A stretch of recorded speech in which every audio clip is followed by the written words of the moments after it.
Welcome to Research Rocks. In this video we will see how to dismiss autopilot prompt. If you have Tesla car and you use always autopilot from the highway, so within a 1 minute you need to always use your hand to the steering, but using these tips and tricks you can very easily dismiss the autopilot feature. So how to do it, we will see. Now look at this. I activate my auto driving features on my Tesla and I'm not using right now in steering wheel of my Tesla. So look at this here. My Tesla are asking me now time to use my hand to driving wheel, but you just simply use your volume key and dismiss these features.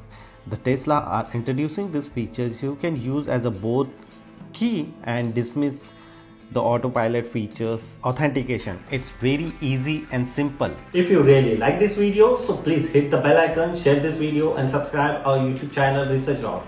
Till then, Jai Hind, Vande Mataram.